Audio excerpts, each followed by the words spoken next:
केंद्रीय मंत्री गिरिराज सिंह पर हमला हुआ है। एक युवक ने गिरिराज सिंह पर जनता दरबार के दौरान हमला किया है।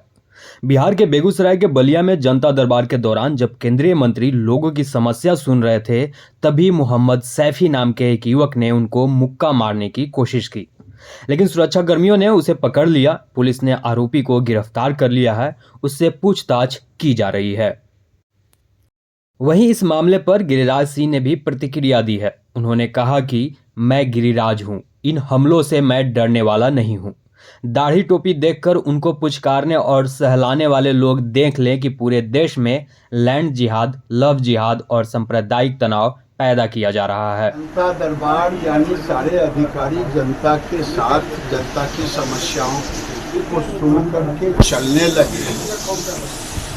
तो वो पहले तो जबरदस्ती माइक ले लिया, कुछ इधर उधर की बातें बोला। हम अपना बर्दाश्त करते हुए आगे निकल गए। फिर लगा कि अब मेरे ऊपर हमला करेगा, ऐसा व्यवहार किया, लगा कि और फिर मुर्दाबाद का नारा लगाने लगा। तो दुर्भाग्य ये है कि उसको दाढ़ी होने के कारण आज तेजस्वी यादव भी उसके तरफ से खड़े हो जाए, अखिलेश यादव भी उसके लिए वोट के लिए खड़े हो जाए। लेकिन गिरिराज सिंह ऐसे चीज़ों से डरता नहीं है।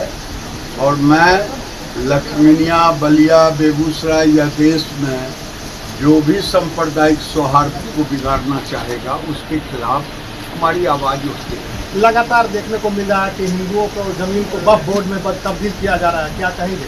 ये पूरे देश के अंदर वक्फ बोर्ड एक ऐसा वक्फ बोर्ड है जो जमीन हड़पो आंदोलन, अभी आपने बख्तियारपुर के गोविंदपुर में, बलिया में, पकठौल में, बेगूसराय के पकठौल में, ये हर जगह ऐसे कर रहे हैं। इसीलिए ये कांग्रेस पार्टी अगर नहीं, उनको वक्फ बोर्ड का दर्जा संवैधानिक नहीं है और वो जिस जमीन पे चाहता उस जमीन पे केस कर देता और लोगों को ये कह देता मेरे साथ मारपीट किए, कानूनी दर्जा लगाने की कोशिश। अभी मेरे सवेरे वो पकठौल पड़ता है तेघरा थाना में, पकठौल के लोगों को नोटिस दे दिया, ये हमारा घर है।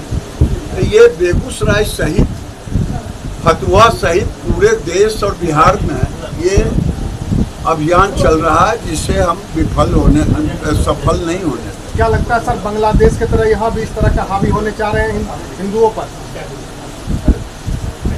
कोशिश तो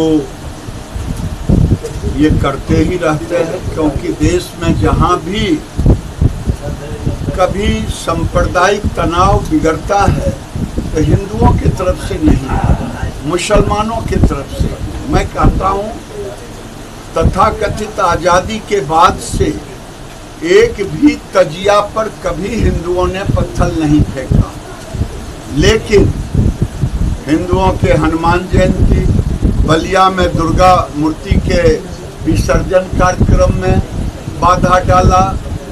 इसी तरह से कभी रामनवमी में, चाहे नालंदा हो, गोपालगंज हो, पूरे देश में बरेली हो, ये पूरे देश में ऐसे काम वो किया करते हैं।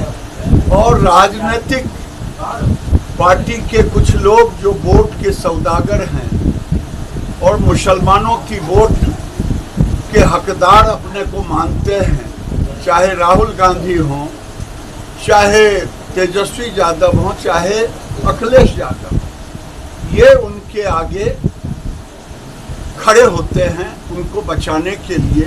लेकिन अब समय आ गया है कि योगी जी ने सही कहा, अगर बटोगे तो कटोगे। अब हिंदुओं को भी अब एक होना पड़ेगा।